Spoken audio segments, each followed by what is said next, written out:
Hi everyone, welcome to Chinese Pod. My name is Gwilym. Hi, 大家好，我是甜心。 Today we have an intermediate lesson, and two friends are talking about another friend and how they've changed. 今天对话里面的这两个人，他们有一个共同朋友， A mutual friend. 但这个共同朋友小芳，在他们两个人的眼里很不一样。Inside their eyes, or from their perspective, this person is very different. 那我们赶紧来听听今天的对话，听听他们眼中的小芳为什么那么不一样。 So let's find out why their perspective is different. 下班后去哪？要不要跟我去吃海底捞？今天不行呢，我晚上要跟小芳去健身房骑动感单车。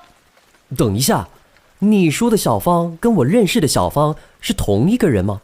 当然是，我们共同朋友只有一个叫小芳。不可能，这当中一定有什么误会。我认识的小芳是最不可能去运动的人。就是她呀，眼睛小小的，头发长长的，说话速度超快的小芳啊。太不可思议了，小芳以前能坐就不站，能躺就不坐，是我看过最懒惰的人。看来她变了，说出来可能吓死你。动感单车是她邀我去的。不止如此，我们这周末还要去爬山呢，一起来吧。Now the dialogue starts with the guy saying, "After work, do you want to go with me to this hot pot restaurant?" 他说下班后要不要跟我去吃海底捞？ This is a very famous chain of restaurants, hot 看 pot 我那么 restaurants. 兴奋就知道。What's special about this thing? 海底捞呢，除了火锅好吃之外，其实他们最有名的是你在排队在等要进去吃饭之前，他们会给你很多不同的服务。 So while you're waiting, queuing up, they'll give you different services, such as 帮你弄指甲 fake nails, They'll like paint your nails whilst you're in the queue. There's like board games on offer. There's like a children's playing area. So this hot pot chain made its name by making the queuing experience very pleasurable. So now it's almost like the reverse effect. People go queue on purpose so that they can enjoy the services before they go to the hot pot. Now she can't because she's going to a spinning class. 他说今天不行啊。 Okay, that emphasis character, what does it mean? 其实各位同学，你们在学这些 emphasis words 的时候，大部分都是很开心的，好呀，好啦，但今天这个呢，比较像是，can't today. Okay, so some common phrases might be like, I 不 can't. 要呢，不行呢。So it kind of brings the phrase back that you're saying down a notch, right? Down a kind of a feeling, if there was like a feeling meter, it kind of brings it in a bit and it's like, no, come on, please don't do this. Okay, well, a small character, but important to know how it Important, yeah. changes the tone. Exactly. 今天不行呢，我晚上要跟小芳去健身房骑动感单车。 Yeah, so she is going to a spin class. What is the word? 动感就是很 就是有很多 beats， 因为动感单车 spin class 都会有音乐嘛，对不对？所以动感跟单车放在一起就是 spin class。 And 单车 is a colloquial word for it. It's not 动感自行车。对，动感，因为感觉两个刚刚好嘛，动感单车。那在台湾呢，我们说是飞轮。 Flying wheel. 所以飞轮跟动感单车两个都可以，但我比较喜欢动感单车，比较的感觉。在这里你要很快的说一下这个词动感啊，你不能说这个人好动感哦，大部分它都是放在一个活动的前面。So often you can't just use this term by itself to say that, oh, this person just has a natural rhythm to them. It's more like it's a very common marketing word that they put together with like an activity. It could be like 动感派对, like a 动感 party, or like a 动感野餐, I don't know, like a beats, picnic, anything. Lively, upbeat. Yeah, so you'll see this in a lot of marketing terms. Okay, now this guy is confused. He's like, hold on, are you talking about the same Xiaofang as the one I know? 你说的小芳跟我认识的小芳是同一个人吗？同一个人 same person? 他说当然是啊，我们共同朋友只有一个叫小芳。 Okay, we heard this word in the intro, mutual friend. 共同朋友。 Now, other colloquisms would be mutual interest. 你可以说我们两个有共同的兴趣，但是我觉得这里加一个的，听起来比较自然一点。Sounds more natural. 你如果说共同兴趣 ，makes it sound like it's like a special term. But if you just say 我们两个共同的兴趣是骑动感单车。So we've got a shared interest in spinning. 没错。 Now they're like, that's not possible. In this situation, there must be a misunderstanding. 他说不可能，这当中一定有什么误会。误会 is misunderstanding. 如果各位同学对误会这个词有兴趣呢，其实可以去听听我们另一堂中级的课。 Now how about the 当中？各位同学一开始在学中文的时候，比较常听到的是这三个人当中有一个人是中文老师。 Among these three people, one of them is a It's a teacher. Chinese teacher. Guess which one, right? 但是今天在这里呢，它是比较抽象的，是在讲一件事情。So it's a bit more abstract today. This 当中 amongst this situation, there must be a misunderstanding. Yeah, so in this situation. How about some more examples? 好，没问题哦。当你要说这样的一个句子，这当中一定有什么 blah blah blah, right?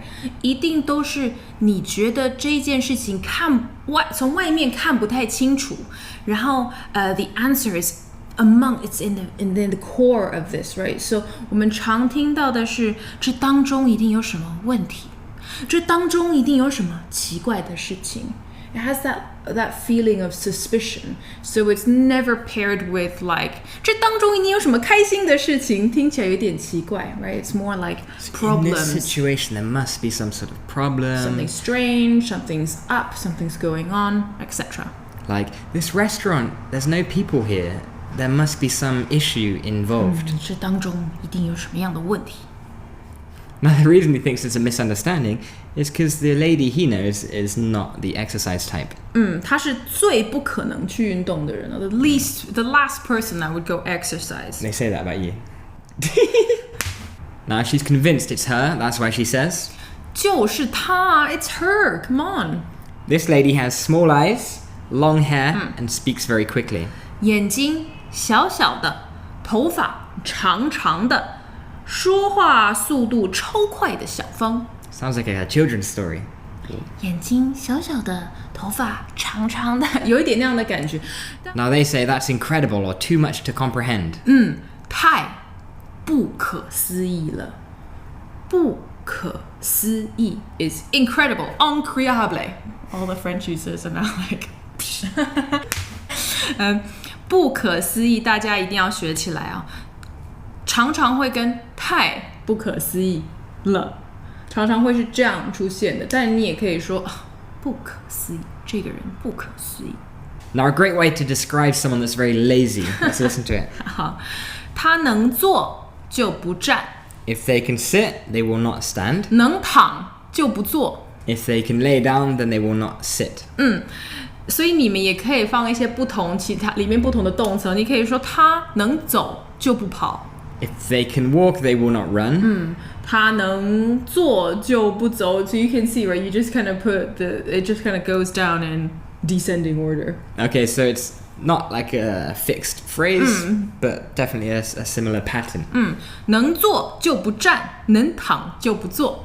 Okay, so a great way to describe a lazy person. What's the word for that? 懒惰，懒惰。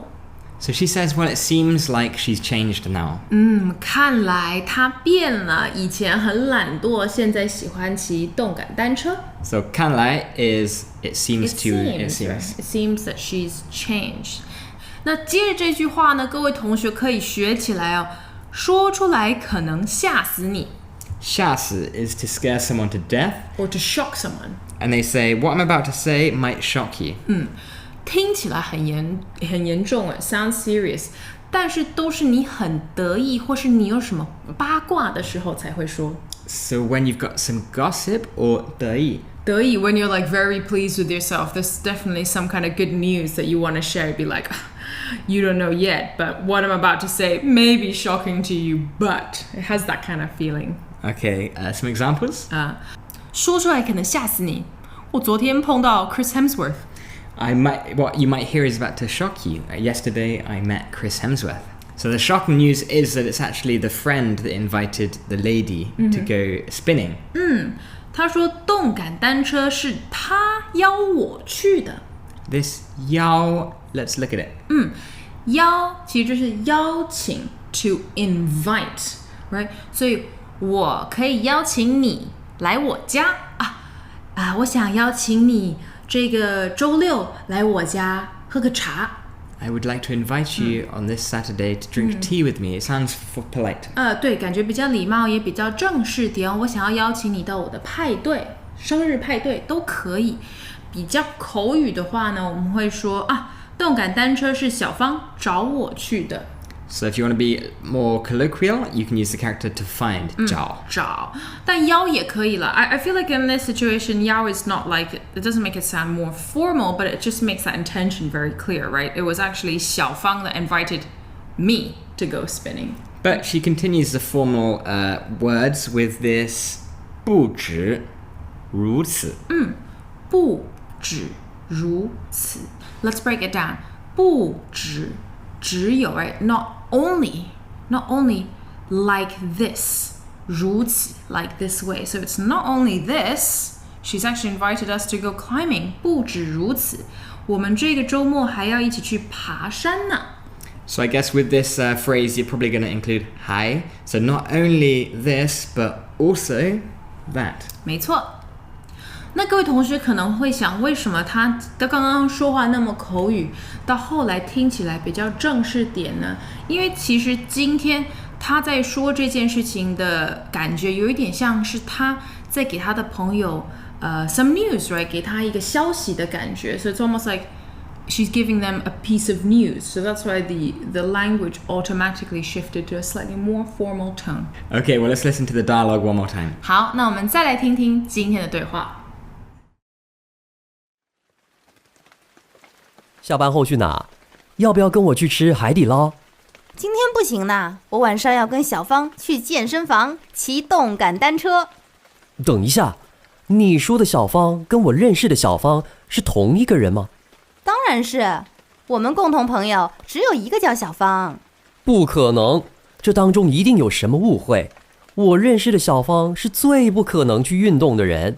就是她呀，眼睛小小的，头发长长的，说话速度超快的小芳啊。太不可思议了，小芳以前能坐就不站，能躺就不坐，是我看过最懒惰的人。看来她变了，说出来可能吓死你。动感单车是她邀我去的。不止如此，我们这周末还要去爬山呢，一起来吧。Gwilym， 你喜欢骑动感单车？你喜欢上飞轮课吗？ Do I like spinning? I used to go quite a lot. Now I commute to work on my bike, so I don't need to as much. But it's definitely helpful having someone at the front pumping away. It's very difficult to just go on an exercise bike in the gym without some sort of...